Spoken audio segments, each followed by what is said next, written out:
Good evening. I'm Kate France. And I'm Tabby Tyler. Tonight we talk about how much it sucks to be a rock star's girlfriend. So grab a beverage. It's time for a night in.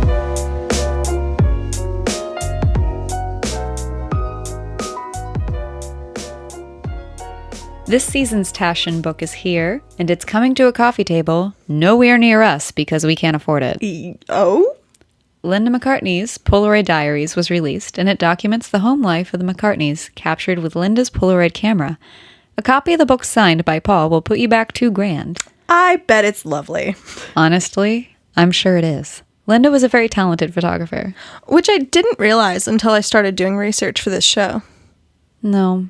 The price of being the wife of one of the most famous men on the planet is that people just see you as the wife of one of the most famous men on the planet. I mean, Paul literally said that almost every love song he ever wrote was about her. Exactly. It's easy to dismiss Linda as just his muse. But Linda was Linda Eastman before she was Linda McCartney. And Linda Eastman established an incredible career as a photographer in 1966 by shooting the Stones for Town & Country magazine. She was one of the leading photographers contributing to the candid, vibrant style of rock photography we are accustomed to today. She was also the first female photographer to have her work featured on the cover of Rolling Stone, with her portrait of Eric Clapton. Ultimately, it was her work that led her to meeting Paul while shooting the Beatles during the Sgt. Pepper's album launch. They fell in love and were married almost 2 years later, in a romance that, for rock and roll, is shockingly pure and sweet. Yeah, she had the ideal rock star life, honestly. She gets married to one of the most influential men on the planet, and then for the next 3 decades, she devotes herself to her family, vegetarianism, animal rights, and photography. She was in the band Wings with Paul as well, and in 1998, after a really rad life and 4 kids, she ultimately died of breast cancer. It's sad that she died relatively young, but she seems to have escaped some of the darker fates of rock star relationships. Linda, being a working woman, wife, and mother, is a pretty stark contrast to so many other women who caught the eye of famous musicians. Yeah, usually women who date rock stars then and now deal with rampant drug use, infidelity, children from other women. Honestly, it's pretty dramatic.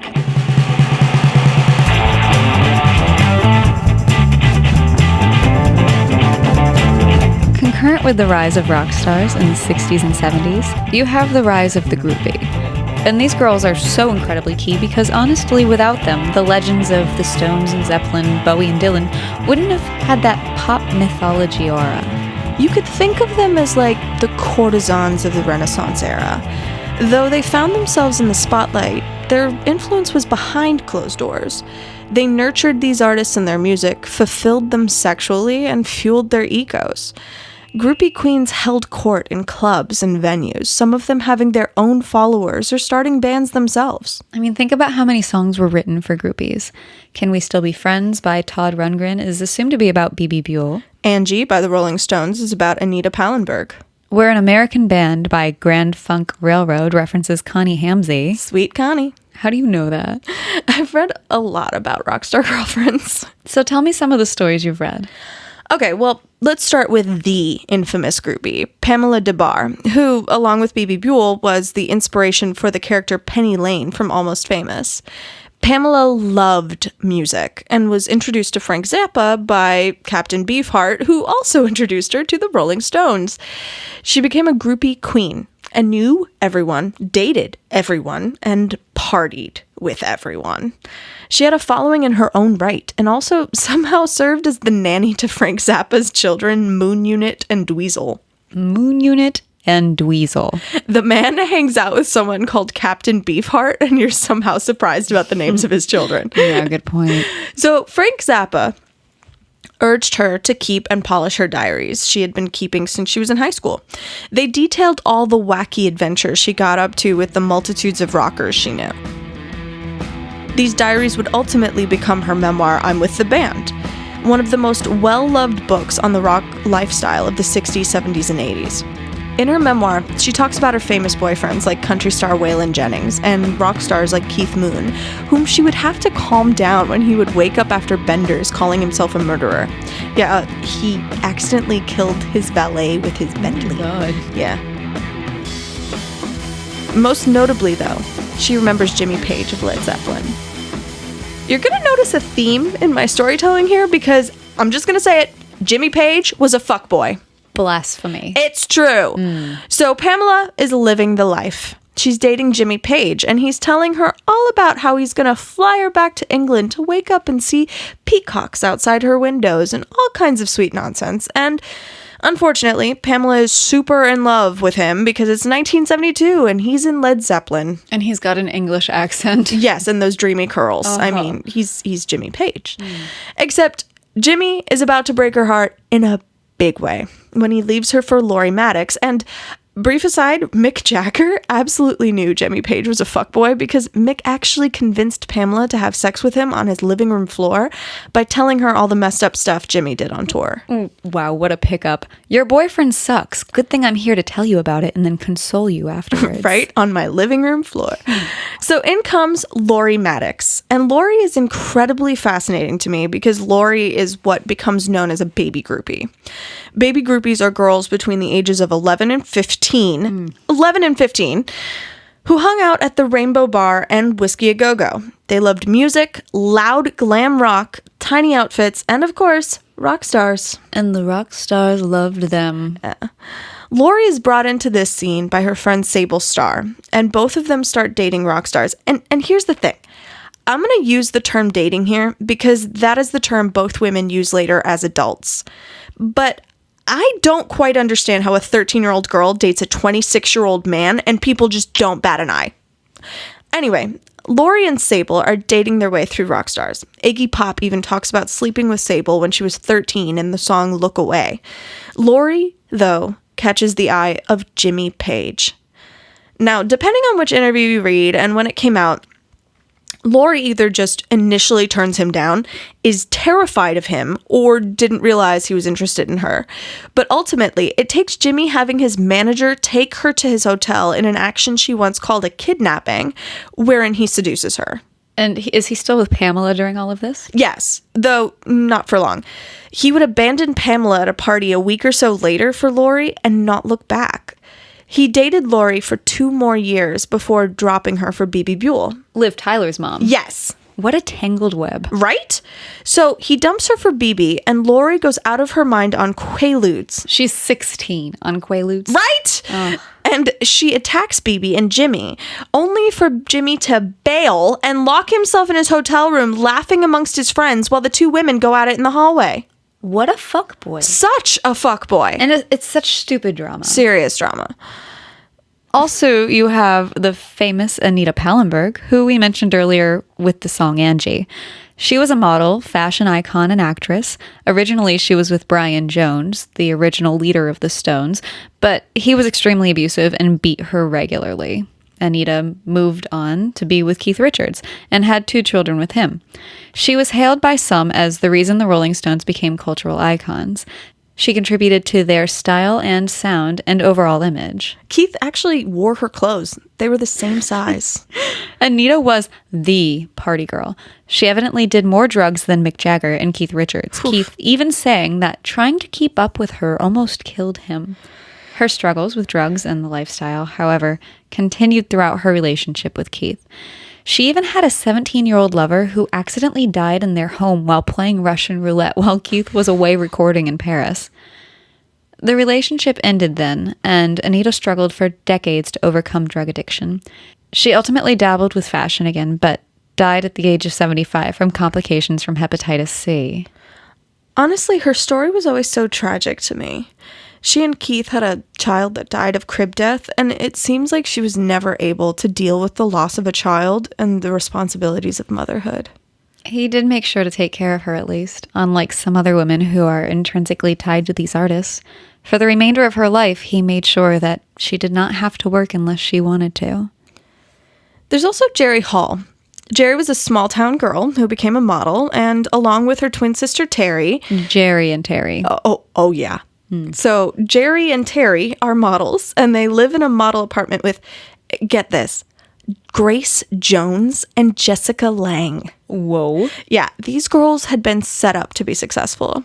So she hits it big after being featured as a mermaid on the cover of a Roxy Music album and begins dating musician Brian Ferry, but leaves him for Mick Jagger. Another Stone. Mm-hmm. So between 1977 and 1990, she and Mick have 4 children. She deals with his career and groupies for decades, only to finally have enough in 1999 when she says she can't take any more of his infidelity and they end their marriage. That's the thing. Mick Jagger has a whole lot of sex. To Mick's credit, though, I can't find any evidence of him with 13-year-old groupies. He is just the father to a whole bunch of children. Yeah, he has 8 that he knows of. But evidently he just makes babies. He doesn't fuck them. So Jerry and Mick are kaput. And she has since then married, dun dun dun, media mogul Rupert Murdoch, which, like, I don't get it, but okay. She is also campaigning to establish the Equal Rights Amendment. Yeah. But she's married to the world's biggest supervillain, Rupert Murdoch, but is somehow trying to be a proponent of equal rights. Yeah, you don't get to marry Lex Luthor and say, yeah, but it's fine because I'm Lois Lane. Yeah, you want to be a Bianca Jagger, not a Jerry Hall.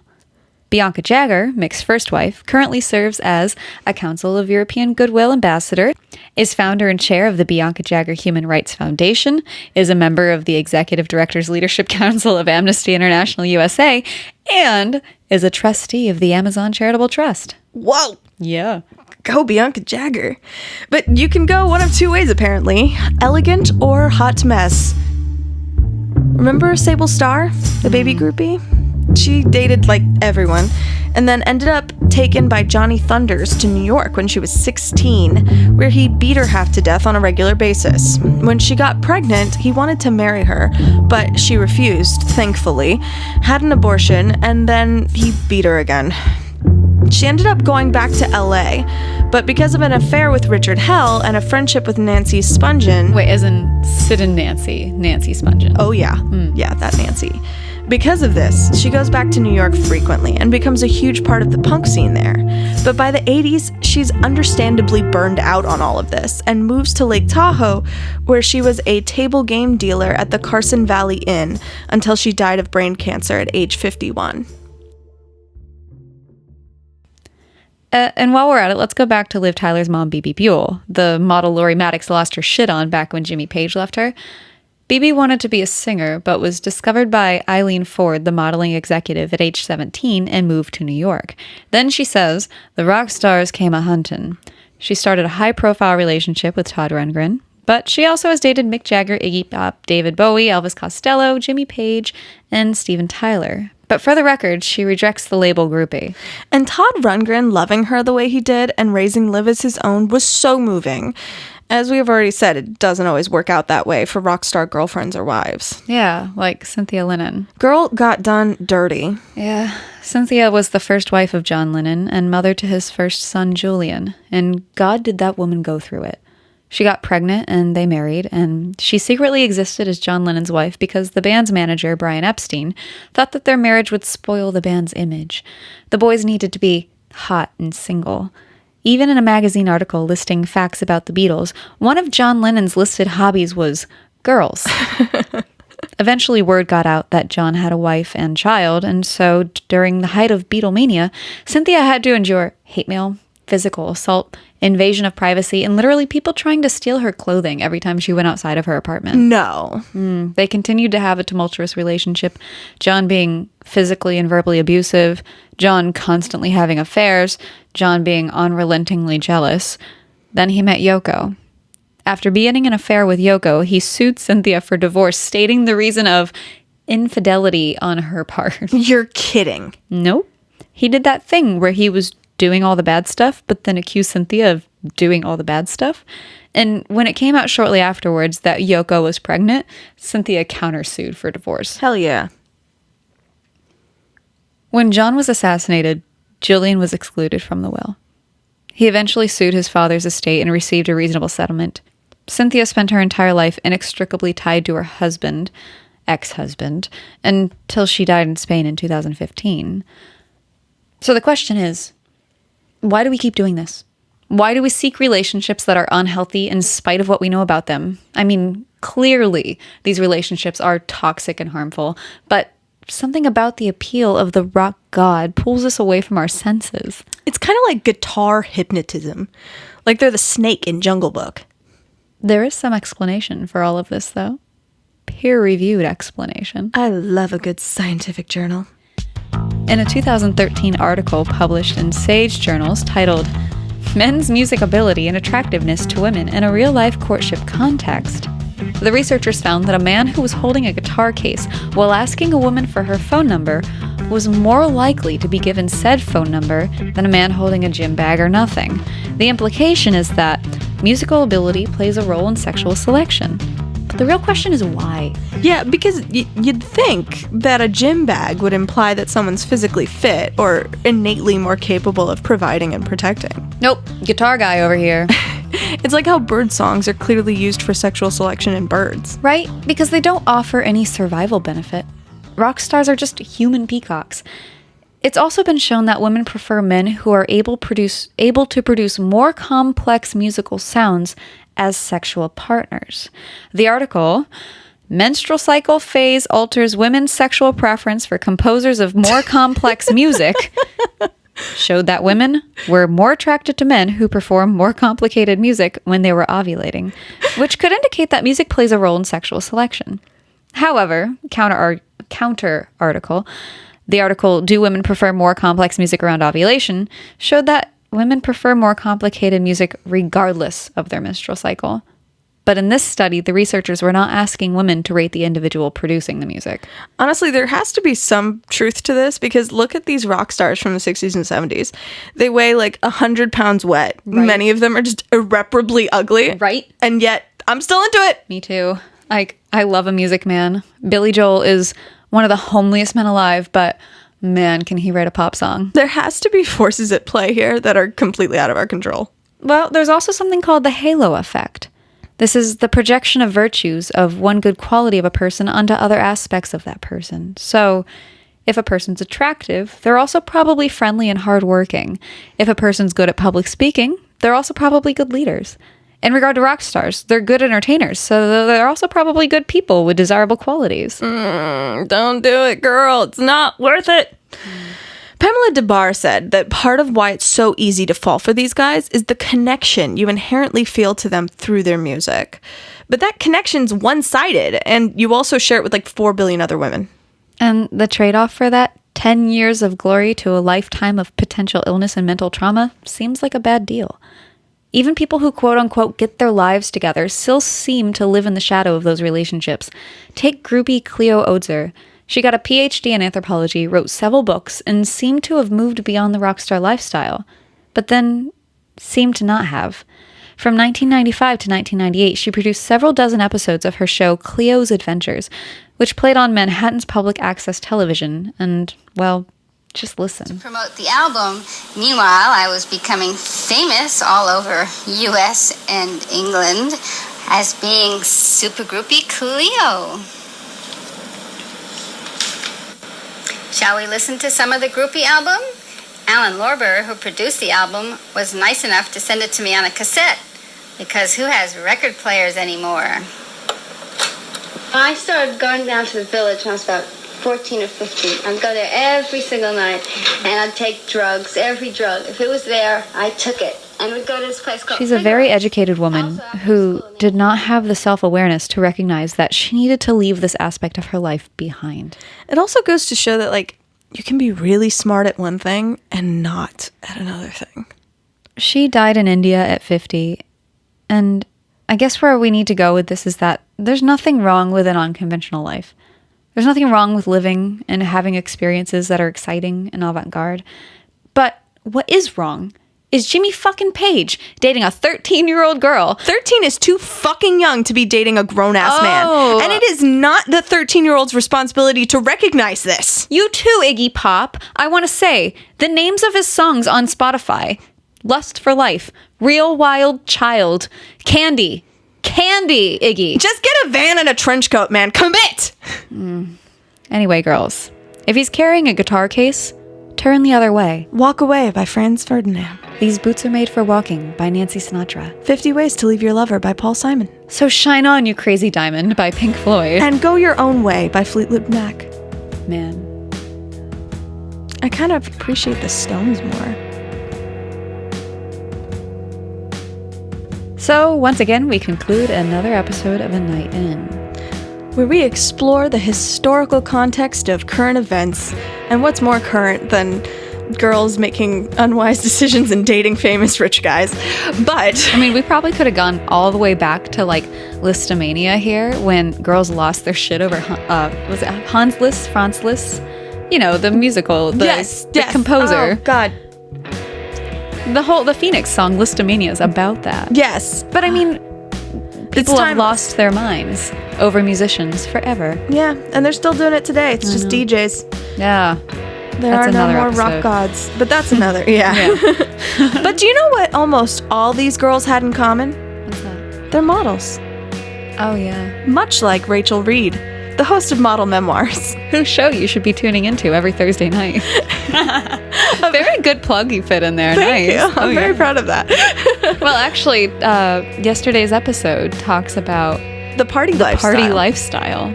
And she supports a lot of our arguments here. Mm-hmm. So make sure you tune in. And also, our show now comes out. Our show now comes out on Friday nights.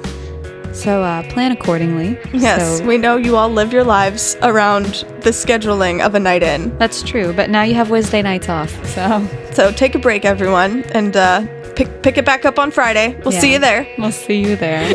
And please write into us if there's anything you want us to talk about. We'd love to hear it. We love to do historical deep dives, so throw it our way. We're taking requests in this club. Mm-hmm. God damn it.